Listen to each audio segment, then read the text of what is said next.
that Yeah. was urgent, and it was simple. I didn't have to figure out how I wanted to communicate it. I already had the Right. framework. I just needed to apply the idea, and I came up with some. I want you to. I would love for you to read my email. Oh, I will, Geoffrey. I have a routine, and What I did was one of the negative things about the article was that they gave you the pieces, uh, the parts and pieces of a definition right. for trauma, but they did not give you a simple one sentence definition. No, They didn't put it together. So what I did was I listed all of their items, right. and then I summarized them into one sentence as a definition for trauma. Excellent. Excellent.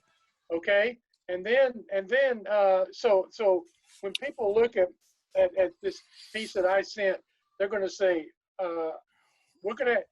I want you to read it because I want you to help me come up with a compelling subject line that I, a pastor would look at and say, I got to read this. well, and I can do that, and I will do that. That, I'm committing to that, because it was exactly what was on my mind this morning. And it wasn't necessarily to pastors, but leaders in faith that um, Well, we may be the able to come up with something that'll work for both of our yeah, audience. our multiple subject lines. Sure. I mean, Sure. why not? Because you can deliver and repurpose the same material for different audiences Yes. and just frame it differently. Yeah. Well, I mean, I for just felt. example, Go this ahead. yesterday was designed for church leaders. When I got the information, I saw it entirely differently. I thought, Yeah. I want to message better. I know that trauma is a big pain point, and I know that we're in the middle of something hugely traumatic, but I can't see it clearly. I mean, I am so close and right in the middle, I can't see the trauma. And I also know that Barnett's data driven, so I'm going to walk away with something of substance. Yeah. Yeah. And it may or may not help me, but it will be. Well, that was God's work, because Okay. he knew I needed it. He knew both of us needed it, Oh, and he led you to challenge me to watch it, and I'm so glad I did, man, oh, because I'm this is so. a big missing piece for me, is understanding people's pain points, starting where they are instead of where I want them to be. Exactly. And see, the thing is, I have been really, really frightened by this year. Frightened beyond. COVID doesn't bother me at all, because if you're at risk and you die, you have no worries. Think about that. Yeah, that's right. The guy that's dead, we mourn him, but you know what? He's playing golf somewhere. When we were supposed to be mourning my dad, I was making jokes from the pulpit saying that, hey, dad left when he did because he had an 8 a.m. tea time, and dad doesn't wait for anybody. And everybody laughed because they knew dad and we could celebrate his life. Sure. I mean, he's not really gone. He just transitioned. And I know when he got there, he What probably, what? Excuse me. What has made you fearful this last year? Oh, Geoffrey, the hysteria, the media, Okay. the lack of control of what's happening, not in the world, but in the US of A. I mean, I'm actually one of those people. I'm regretting bringing children and grandchildren into this world. Yeah. And I'm also fearful that I see, other than you and a handful, I see stuck men of faith. Yeah. Well, I am it. Yeah. why we need to visualize this as urgent and warfare. Oh, I And we have. need to get this message about trauma out quickly, I because there's nothing people in America need more than this message. They need to understand the context in which they live. They need to understand what's happening to them psychologically and spiritually right now, well, and and that so they can process it. And then other people need it so they can help others right, process the professionals need it so they can help. The men of faith and the people of faith who are leading need it so they can reframe all of their messaging, not just one sermon, all of it for it. Yeah, people who are living in trauma. We need to reframe it for my 11-year-old grandson, Daniel, who's living in trauma yeah, and doesn't know it. yeah, yeah. I mean, it's for example, I did some research and here's what baby boomers, the defining trauma for you and me occurred November 22, 1963. Hmm. You know where you were sitting when you heard that news. I don't even have to tell you what happened. You know where you were sitting. Hmm. I was sitting in history class and my history professor cried. Mm. And I was in 7th grade at St. Charles Junior High School. Hmm. And the information came over the PA system. Wow. And then my children, the defining trauma for them was January 22, 1986, when the Challenger space shuttle exploded. When Yes. you ask them, all of the millennials know when that happened, they know where they were, they know when they heard it, they even know the names of the friends they were with when they heard it. Yeah. That's trauma. Yes. And that's exacting, and that defines us. And we're in a year of multiple trauma, and people of faith have not addressed it head on. They're afraid, they don't understand, and they're messy conversations like this. And the problem is, you want to do it and I want to do it, and we want to have an end game, and I don't think there's any end game right now. I think the end game and the end zone keeps moving, Yeah. and we need to be flexible enough to realize that not only are the rules changing, the rules aren't the same for everybody. We don't Yeah. even know the current rules, but Yeah. I know I can't be silent. Yeah. Here's what I sense God saying to me about this. Yes. This is you're so right. I mean, you gave a very articulate description of where people are and why they're fearful, because the goalpost is moving. Yes. Here's what's not moving. The God, the creator God of the universe, Exactly. who created us, is not moving. He is not changing. He is the same today and yesterday and forever. Okay, that's the one solid thing that is not changing. And here's if somebody pressed me right now and said, Geoffrey, well, you know, in our list of things they said people in trauma need is they need hope. Okay. One of the most important things they need is a sense of hope, that there is some, you know, something that's we can hang on to. If you take people to Psalm 91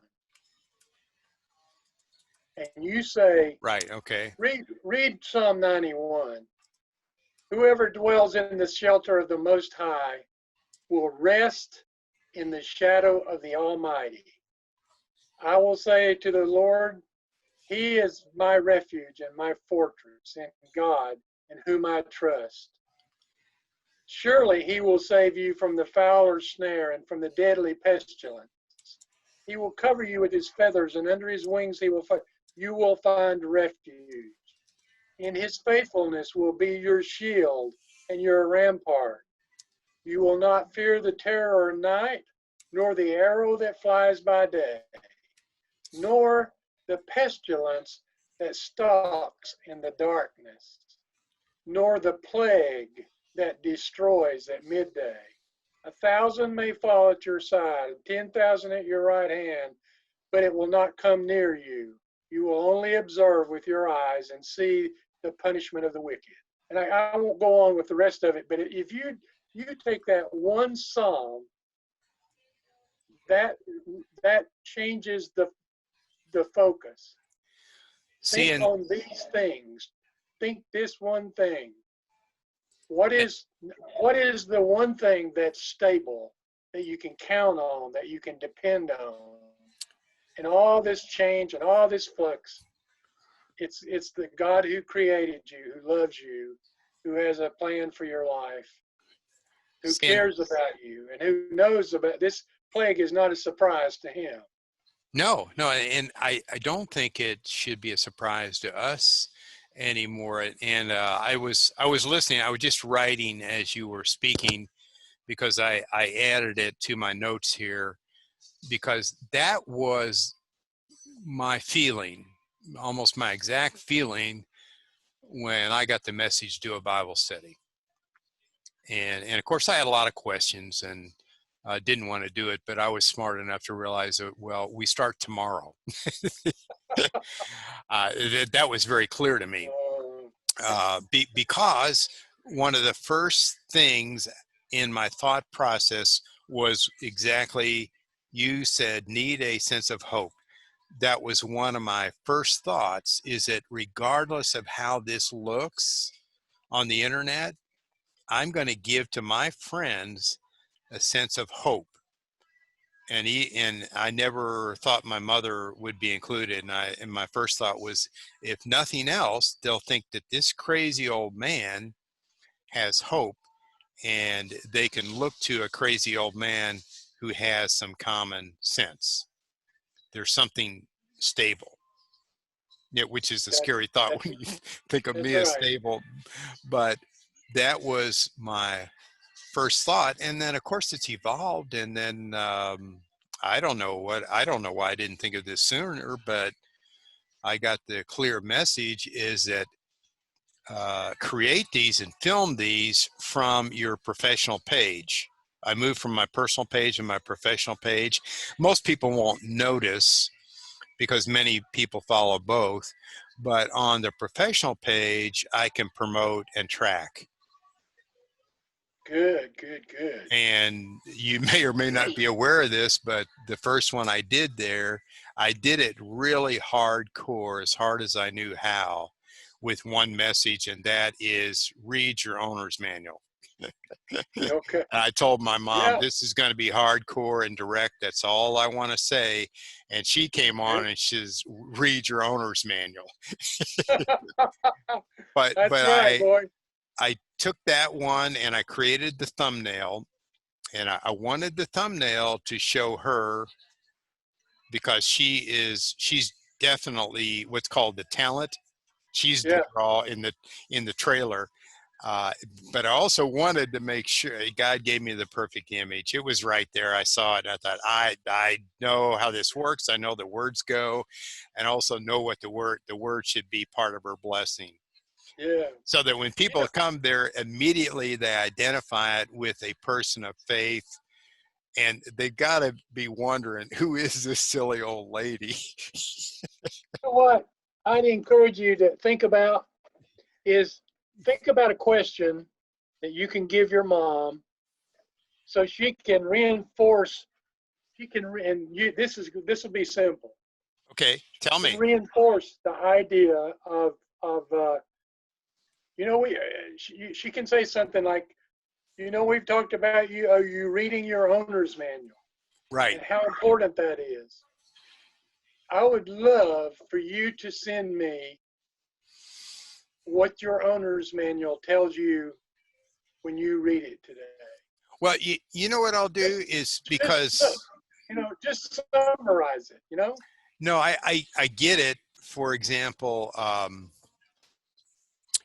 when there's a transition or a Give them an handoff. action point.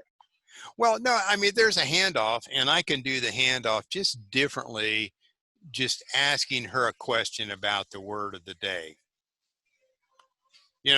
Miss Victoria, Okay. what does your owner's manual say to you about integrity? Because she was pretty Okay. straightforward yesterday. When you say you're going to do it, do it. Yeah. Well, that's what I was appealing to with this idea, is that Right. she has authority you don't have. Of course she does. And Yes. if this old 93-year-old woman said, "Now you read your owner's manual, and I want you to tell me in the comments what your owner manual said to you." Oh, you know what? Okay, good. And I'll write that out for her. And you can say it a different way if you want to, but No, I'm no, just saying, if an old 93-year-old woman told me to do that, I would really think seriously about it. well, and I'll celebrate the day that we get our first comment, because I know that in time, and it does take time to build an audience, because this has been about like 150 days. But what I did is I got the clear message to transition. I moved it over to my professional page, built a thumbnail, which is something you can do on a professional page, and the big value of the thumbnail is I promoted that. So when it's promoted in the sidebar, people see the thumbnail before they click. Yeah, yeah, that's good. So That's good. that's the lead magnet or the click magnet. Uh, and Well, I'm so just thinking, that from 2 days ago, Geoffrey, that's above 200 views right now. that's awesome, man. That's And awesome. it has about more than 30 through plays. In other words, Wow. more than 30 people watch it more than Oh 15. man, that's awesome. And on a Bible study, the data really matters to me. On a simple Bible study, the average cost per through play so far is about 2.9 cents. Okay, that's awesome. That is awesome. And uh, but it's been a messy process. It's evolved, and I've gone through the case and actually every single day. And Yeah. Well, the reason for my suggestion is it's not a finished. My question is not a finished product. I'm just challenging you to right, massage it, manage it, because my goal is to help you get engagement.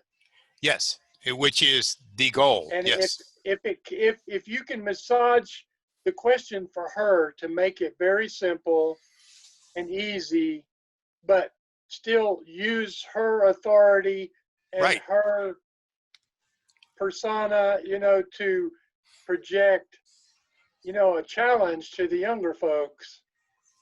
I just have this sense that people would write back and say, "Well, I read my owner's manual, and here's what it said."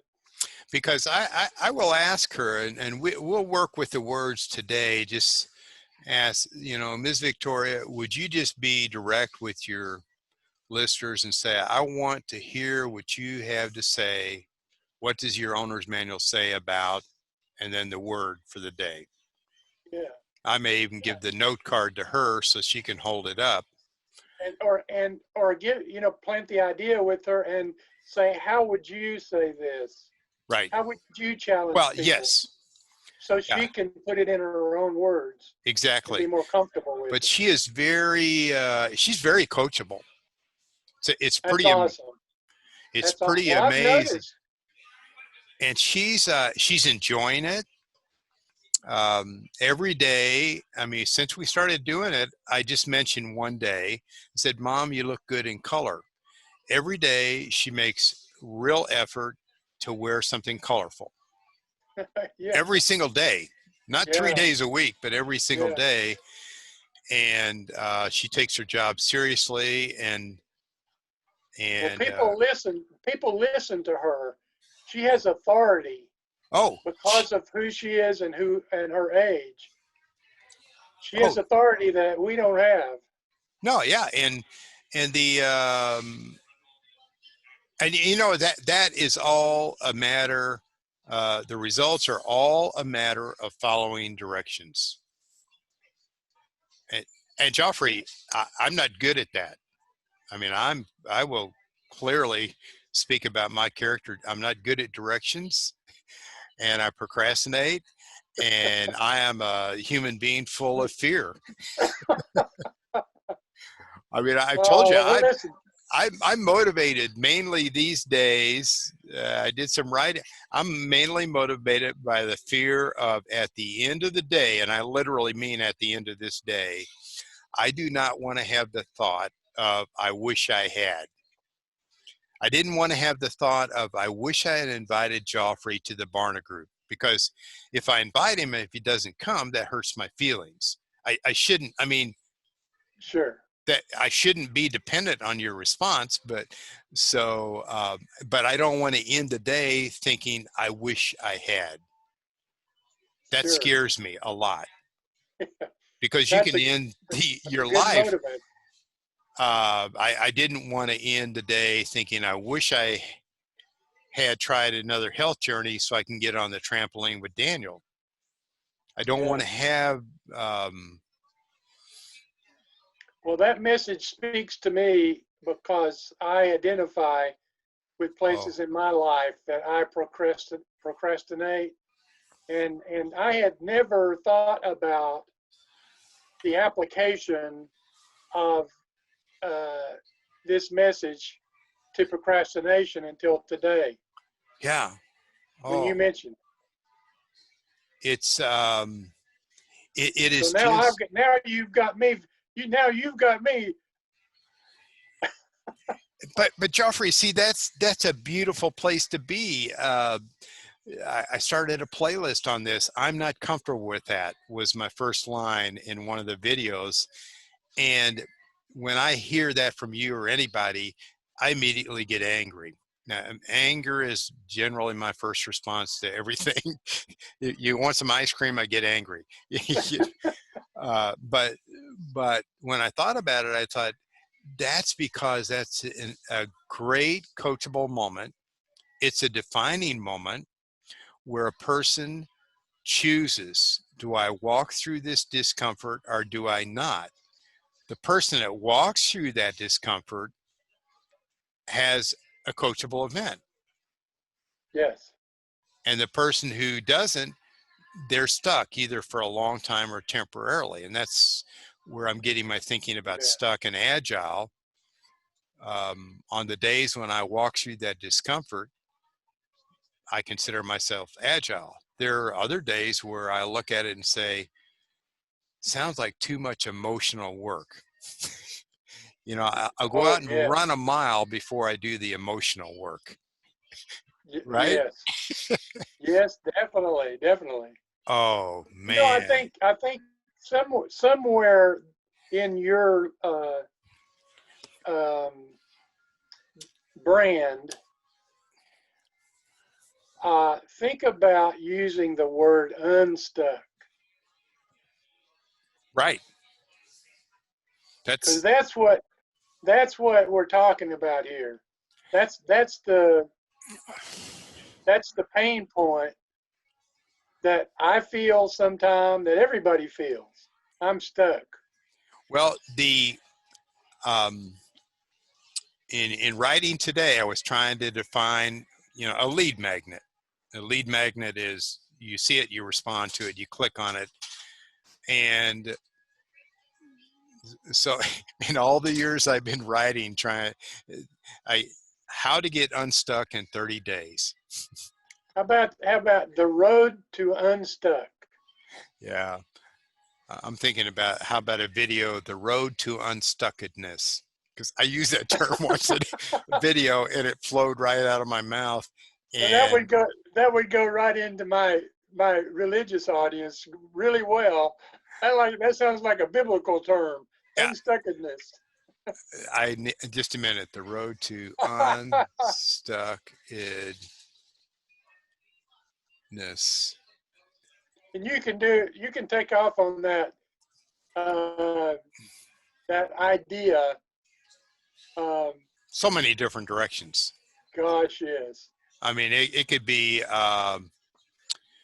you get the first 3 lessons of 7 free.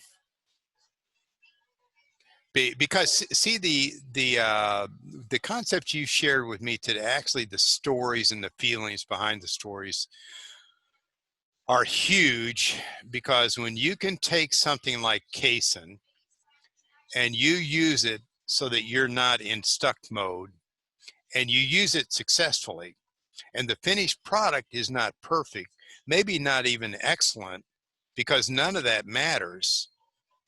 It's just kind of a messy finished product, but a messy unfinished product that makes things happen. Here's the thought before I That's forget this. yes. The road to unstuck is paved with casein. Okay, hang on. I'm writing. To unstuck is paved with. Now that begs a question. What is casein? Yes. That's really good, Geoffrey. I mean, that's just quite an excellent brainstorm. Unstuck, the idea of unstuck, everybody identifies with that. Well, you know what? That will be, that's going to be my next vlog. I'm doing those short 2 or 3 minute, yeah, I could do that right now because all the thoughts are in my head. You know what I found? Because I want to offer this as encouragement to you. The more I'm doing videos, and they might seem spontaneous, but they actually involve about 50 or 60 years worth of deep thought. Yes. People don't realize that when someone stands up in a group and they have this excellent ex ex um, extraneous ex but what gosh, Extraneous, yeah, extraneous. I can't think of the word. I just messed it up for both you and me. But they have this excellent instant talk. Yeah. And people say, well, how long did you take to prepare that? And I think, well, they got it done in 3 minutes. No, they got it done in 30 years. That's right. And the That's same right. thing applies to you.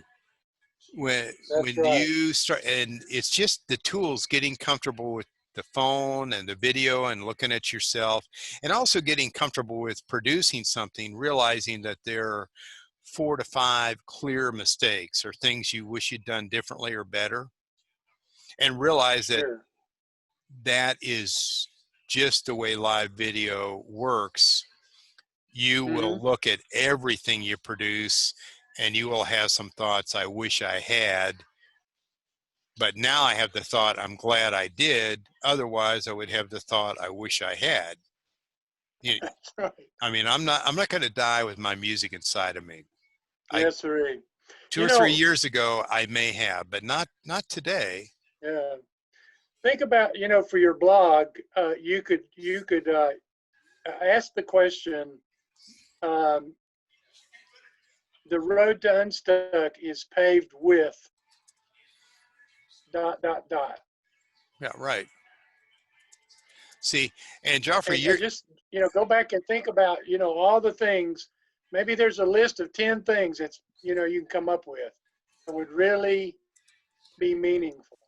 see now when you're talking about that, Geoffrey, you're now getting good at writing email subject lines.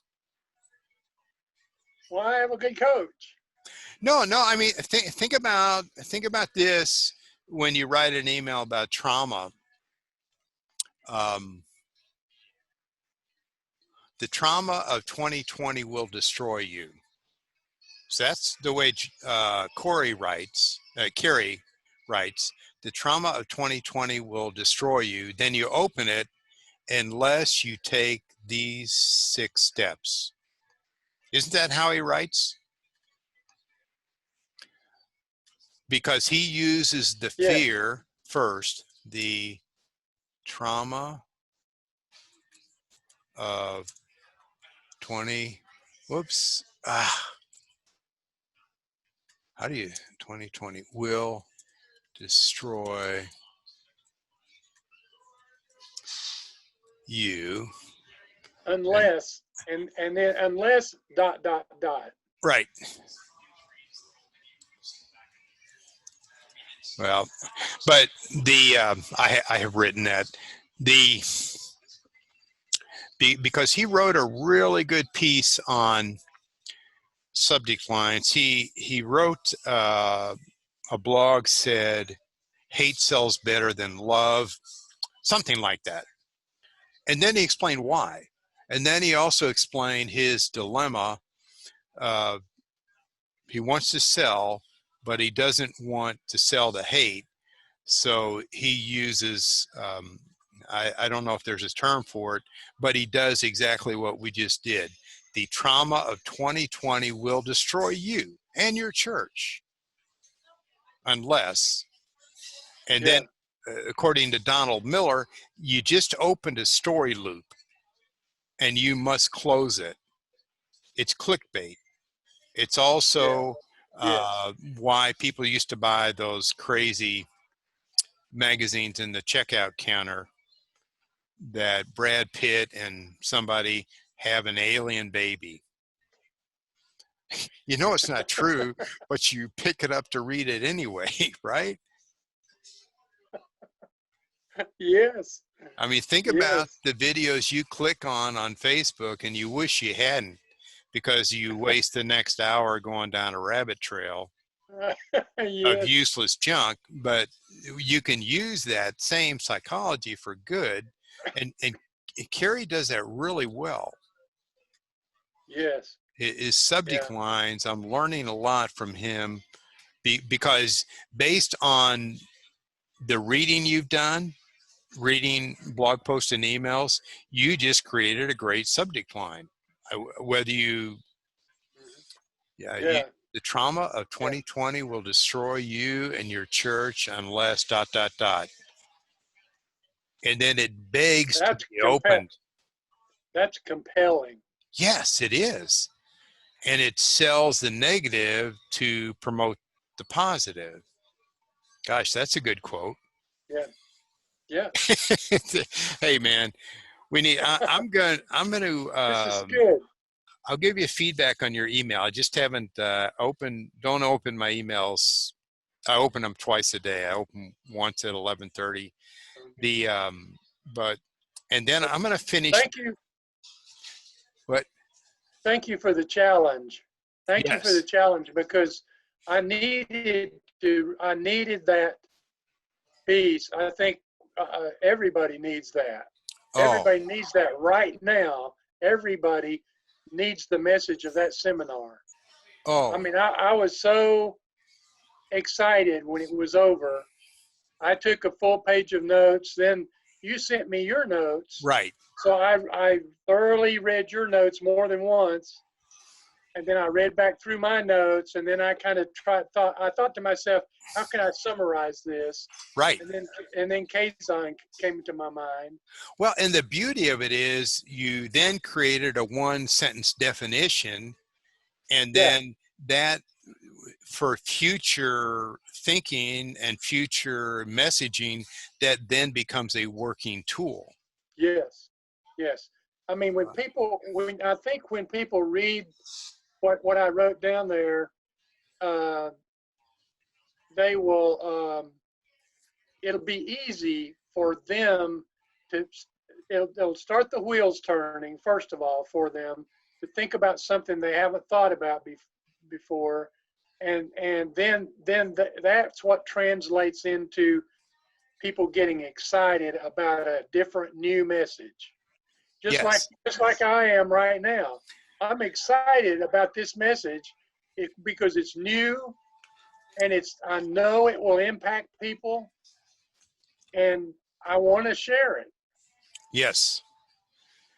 And it's and it it had if you and I will use it, it has the ability to change lives. because That's probably the now, most important part. I mean, finally, it took me a while, but I now have a tool to identify some things that were unidentifiable. Mm-hmm. Like, one thing that impacted me the most was what's called betrayal trauma, Betrayal trauma. meaning you go Refresh somewhere my for mind. help, like church, Yeah. they don't help you, they don't acknowledge addiction. They don't, I mean, think about the number of people that go there for help, Yes. and the pastor, no one in the church is qualified to deal with Yes. addiction. Yes. Therefore, they don't even discuss it. And Yes. they say some really cruel things like, you just need to have more faith. That's right. I mean, really, Geoffrey, if you want to lose weight, you just need to have a closer walk with Jesus. Well, Well, then why think does Jesus about. I serve was thinking what's about that. you know? Yeah, I was thinking about that same point.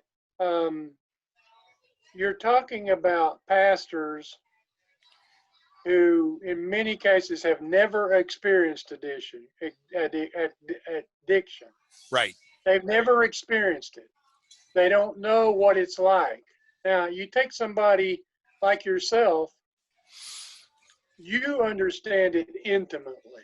right, It's not hard or difficult at all for you to talk to somebody about addiction right, and what it does to you, how it affects you, when it affects you, where it affects you, why it affects you. You've been thinking about that stuff for years. exactly. All right.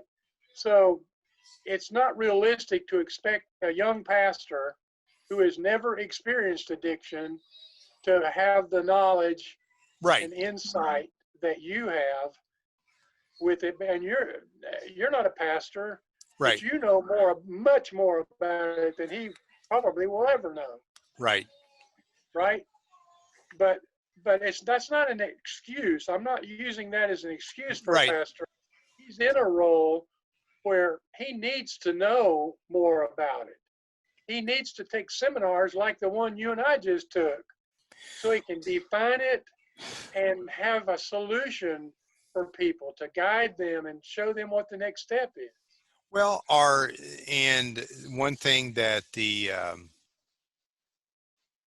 corporate church, I'm not talking about the body, I'm talking about the corporate structured church with the organizational chart. One thing that they've done that's been a great disservice to that young pastor is they have put unrealistic expectations on him, in that he should be able to address that problem. Well, I don't even think that's his role. He could facilitate that, meaning you go to a seminar like we just experienced, and they mentioned the licensing of a trained professional, and Yes, you select three people, or you ask for three volunteers who would like to, and they don't need professional degrees, my understanding. Who would like to go that's and right. take this licensing so that you can facilitate this part of our church? And he doesn't have to know any more about it. He doesn't have to have all that pressure, because in the corporate world, he would not be expected to be an expert in that. So why do we expect that That's a from him in the church? good point. Good point. Uh, because a large part of it is our unrealistic expectations, which are at fault. And that's consistent with the biblical idea of the role of the pastor is to equip the saints for the Yeah, work of the equip. ministry. I mean, that's where I'm getting my thinking. Equip the saints. So he encourages someone or someones to become certified facilitators so Yes, that they can serve that role. And in the process, he's building leadership and trust. And it's that's right. not as though he's given away power. It's not that at all. Oh no, no, no, Well, no, but no. see, What some he's doing? people would be threatened by that suggestion. Yeah, they would. They would. Yeah. I They mean, would. Geoffrey, if you're in charge of the church or you're in charge of 4,500 churches and you're not good with Facebook, why not hire a trainer to train you and train your people? And we should not be threatened by that That's right. because you don't, if you have a computer issue, you go to an expert and let them fix it, solve it, and Sure. that doesn't threaten your power. Sure. You And just, that's a maturity. That's a maturity, a spiritual maturity issue, and it's yeah. not based on age. No, no, no, not age related. No. It's based on whether or not you're fat. Yeah. Can you allow someone different than you to teach you in an area where you're unskilled? Yeah. It's that simple. Can you go to someone like Nona Jones and say, please tell me more? Yes. Yeah. That would Uh, be the first assignment for me for as a pastor is I would find somebody in the church that was fat that loved technology and loves. I would find Alvin Weiss in my church, and I would say, I want you to connect with this lady, right. and I want you to follow her. She's going to lead you to the promised land. You know, think about in a church, how many different people have different YouTube channels? And Rodney Gage may have 3 or 4 people and not be aware at all. Sure. Because if you want to create videos that get seen and heard, don't create a production like you always do on Sunday, because those don't get seen and heard, because there's really no That's right. entertainment value. There's no reason I should share it. Go to a YouTuber who can train you on how to create 3 and 4 minute hard hitting segments Yeah. Yeah. where you're out running on the track and you guys are running together. Somebody's filming you and you apply a scripture verse to perseverance or just being tired. Yeah. Yep. That's Or you're right. sitting around talking about trauma and you have a scripture verse and say, you know, this is a big thing. I've not dealt with it well. That's right. And then boom, there's your 4 minute clip that Yeah. gets 600 views. That's right. That's right. Um, Well, hey, if you go back through this tape, this video, you see some places that are really, really strong. I would love to, and you make make a shortcut for us. What do you call them? Quick link. yeah, I call them quick links. The Let me technical know. term Let is me know timed link. Okay. All right. because I would like to use them. Okay. I will. I'll be doing that this weekend. We'll get together on Tuesday, and this has been really, really helpful. Really, really enlightening to me. Uh, Me too. and I'm so glad you attended. I didn't know if you would see the connection, but I just had a gut feeling that there was a strong connection to that material and our audience. Well, you set it up by Yeah. telling me we needed to find uh, the points of need Yeah. in our audience, Right. and we talked about that. Remember, Oh we yeah. talked about Pain Jesus points. created a need before he gave a solution. We Right. had that conversation, and then you, I think your challenge came after that, and that kind of got my wheels turning. You know, he's exactly right. We need to know what people's needs are, and then when I saw that seminar, I thought I got on the same track you were on. Oh, timing was excellent. I am so glad for that. I follow fewer and fewer people, but I'm so glad I follow the people that I do because they are really bringing me timely, relevant information that I need right now. And I Yes, didn't sir. get any of this in school or anywhere else. Yes, yes. Hey, first things first, take care of Barbara. I'm going to do that. In fact, we go in couple hours to her appointment. Yeah, take care of Barbara and then take care of Heidi. You need both of them. Okay, buddy. Thank you a lot. I enjoyed our time. Yes, definitely. See you, Geoffrey. Bye now. Talk to you later. Bye.